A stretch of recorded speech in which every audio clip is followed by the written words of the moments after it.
Hey everybody, Chris from Six Wins. I'm here with Matt, and we got a good one for you today. We are in the Elite 8 of our best WWE Superstar bracket. All elite wrestlers right here. They are all elite. They're all Elite 8 wrestlers. Looking at them, I don't think anyone has been in all elite wrestling. No. But you What's never that? know. No, I'm just kidding. You never know.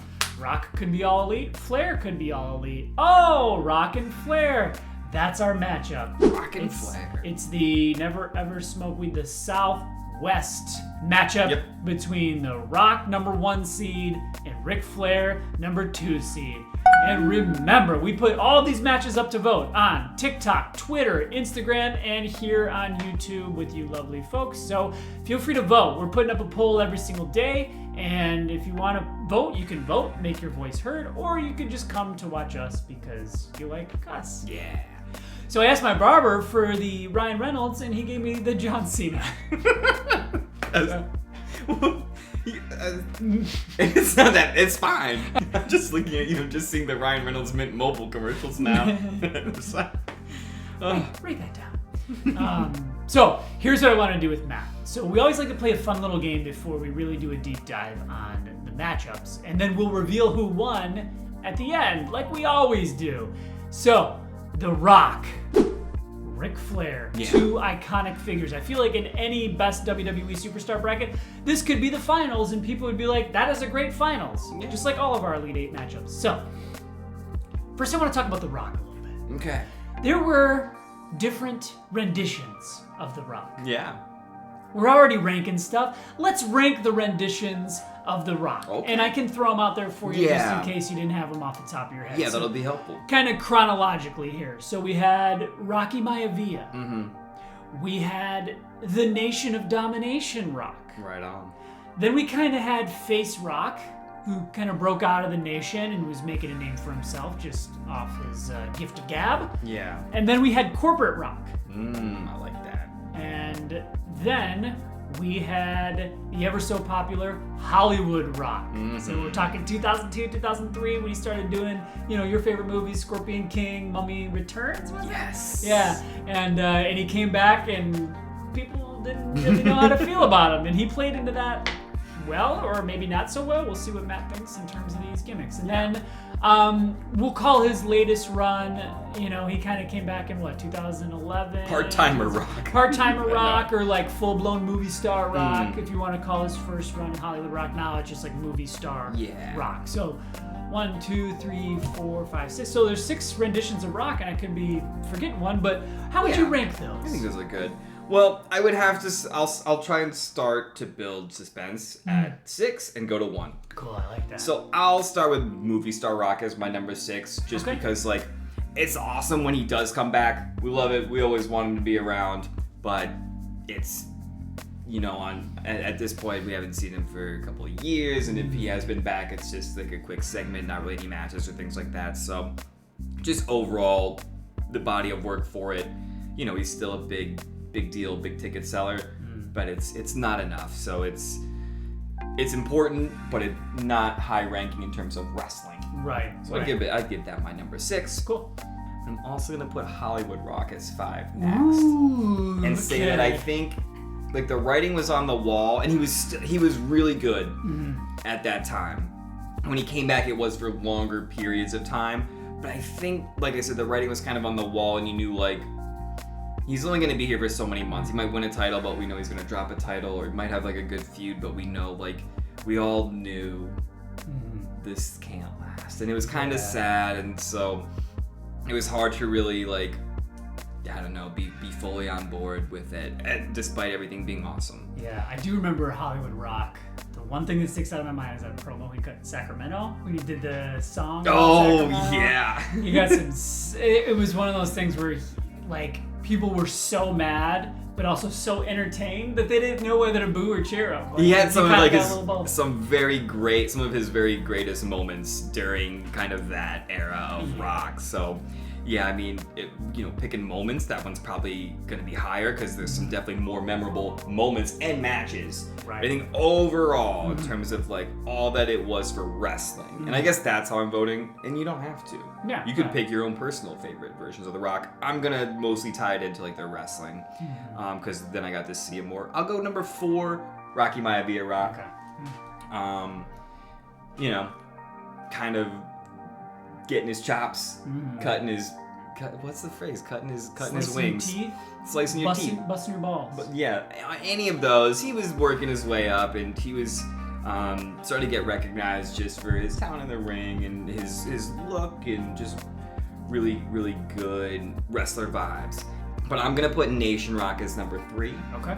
Yeah, Nation of Domination was one of my favorite stables during that time, and that's really when I started liking The Rock, and when I think it just became clear how much versatility and how good he could be if given a chance. We could see it from there. He was kind of leading like a stable, like he was kind of doing mid-card IC title for a very short time, and then it was like past him, like Owen Hart and Triple H and D'Lo Brown and stuff like that, because it was just like very clear, no, this guy's the moneymaker. So this is probably, that moment when we knew. But for my number 2, I'm gonna go Corporate Rock. And I think it should be high because it shows that other aspect. It's a complete, heel turn, and I think it also, Rock always had some edge. He was a great talker, but I think it allowed him to get even more skill there, so that when he did come back later in his career, he could kind of play that comeback, and if fans were booing him because he went off to do movies, he could lean back into that kind of Corporate Rock attitude. And of course, number 1, ultimately over Face Rock, where he had his biggest matches, some of his biggest and best moments. I'll go Face Rock for my number 1. I think my favorite Face Rock promo was when they were building, I think it might have been to that big Hell in a Cell match where it was like Rock, Austin, Undertaker, Rikishi, maybe Triple H and Jericho. Yeah. Don't quote me on those 6, but he did a promo and he made fun of every single person in the match and did like an impression of them. Like, rest in peace. I'm like Rikishi, like, I did it for The Rock. I did it for The Rock. I did it for the people. And then he, Jeez, yeah, that storyline. Or no, maybe Kurt Angle was in it too. Which means I'm gonna drink a big glass of milk. So good. And then maybe I'll take 3 Viagra. But yeah, so that good stuff on. And then if you had a different top 6, Oh, shut your mouth, you thong-wearing fatty. you want to rank them, or if we're forgetting a rendition of Rock that you really liked, feel free to drop it down in a comment. And I feel like I really like this question too, in regards to Flair. So we're gonna switch gears, talk about Ric Flair. Yeah. Flair, he was part of the iconic 4 Horsemen, but I want to talk about the also iconic Evolution. Yeah. So it was Ric Flair, Triple H, Randy Orton, and Batista. So I want to know, Matt, if you had to rebuild Evolution today, so you could take only superstars of today and rebuild like an Evolution 2.0. And just if you weren't familiar with Evolution, it was kind of like Flair was like the veteran, Triple H was the present, and then Batista and Orton were kind of the future. So if you want to go with that same kind of theme, maybe do 1 past, 1 present, 2 future, or you could switch it up. Yeah, I was gonna ask if you want me to kind of keep their roles similar, and I think that'll make it easier for me too. Yeah. I think, and then you also have to ask yourself: is this gonna be a face group or a heel group? Evolution was sort of on that borderline for a while, but then when they had all the gold for a really long time and started doing Triple H cheating things and ref bumps, and people were like, these guys are the heels, we want somebody else to win. So I'm gonna assume the Evolution is more on the heel, and most stable groups are heels, it seems, or tweeners at best, and usually aren't face groups. Face stable groups don't last very long, Right. Or not as long as the heel ones. I will get Austin Theory. Okay. In this group, I think he would be a good option. Cool. I would get, I think this is gonna seem weird, he's not really a future guy, but I want to get Chad Gable in here, because I love Chad Gable. Okay. Oh man, I should take that back. maybe not. I will say Gable's in mine. Oh, Gable Chad is in Gable's yours? in mine, I yeah. love Gable. Yeah, and me he too. could play a heel, but he's like the likable... He's on like a heel team that's not supposed to win and you're booing. But you do want him to win. Yeah. Because of how good he is as just be like this little pipsqueak kind of guy. Yes. So, I don't know. Maybe Theory and Gable are both kind of too pipsqueaky, and one in like a way you hate and one in a way you like. And so that'd be really hard to build like a stable that works that way. Okay. Let me actually, because I wanted to get Baron Corbin in there too, because I like Corbin. Okay. I could see Corbin and Gable maybe as like your tag team Okay. guys. Alright. Austin Theory sort of as like the leader who thinks he's better than he is. Okay. So a little tweak on like the Triple H. Austin Yeah. Theory thinks he's the leader Okay. of these guys, even though he's younger. So let me get Corbin, Gable. So those kind of are the two guys, or not two lackeys, but like the two guys that are doing tag stuff, that are doing more of the in-ring work. Austin Theory's kind of like your bigger, U.S. title champ, and then a veteran here that's kind of the guy that is like your Solo Sikoa, comes in around when the Usos aren't around and things like that. God, I was just trying to think of like other enforcer type guys, but we're looking for a Flair veteran because I don't want Omos. Who are some longtime vets that have been around that are still around? I'm gonna go Ziggler. I like Ziggler. good. I like this as a group Yeah. of like young, hungry dudes. Gable's not a bad Batista stand-in. Theory could definitely work as like a Randy Orton stand-in and build like young, strapping dudes that are gonna be like mid-card champs and then move up to the title picture. Gable and Ziggler are just the weird two that don't necessarily fit to replace Triple H or Ric Flair, but those are hard shoes to fill. Right. When you're trying to find analogs of those guys. But I like this stable. I'd love them. Right. Right. Okay, so Rock vs. Ric Flair, before we get to the results of this match, do you get any thoughts? Who do you think should be moving on to the Final Four?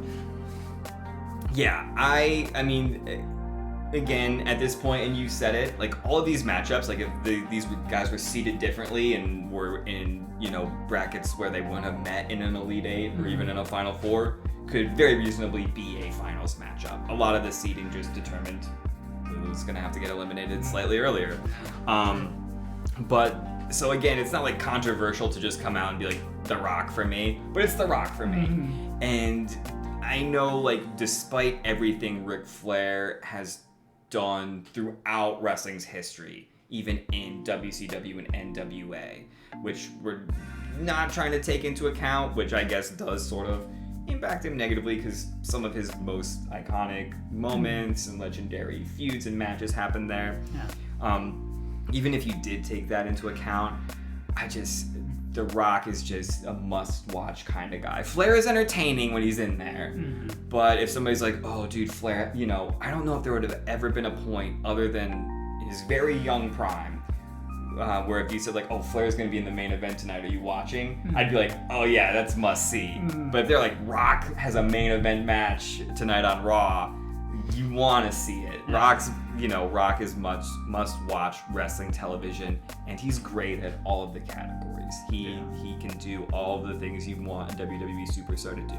So, Rock for me. Yeah, he can do everything, including he can do a kip-up. He can do a kip-up. You think you can do a kip-up? I don't want to do it inside. It's going to rumble things so much. Okay. We'll record a kip-up attempt outside. Gotta do it inside. Alright. Yes, that challenge still stands. If you think you can do a kip-up, even if you know you can't, send us the video on any of our socials. We're on all of them. I don't have much to add. I'm going Rock. Yeah. I think The Rock checks more boxes. He was more entertaining. They're very similar in a lot of ways, but I'm going Rock. All right. Now, when we put it up to a vote on Instagram, Twitter, TikTok, and YouTube, who's moving on to the Final Four to face Stone Cold Steve Austin? Right. We already know Stone Cold's moving on. Is he going to face Ric Flair or The Rock? We're going to get it. The Rock! One more time, a Rock Austin matchup in the Final Four to go to the championship for our best WWE superstar. So start thinking about who you're voting for, because that is going to be a tight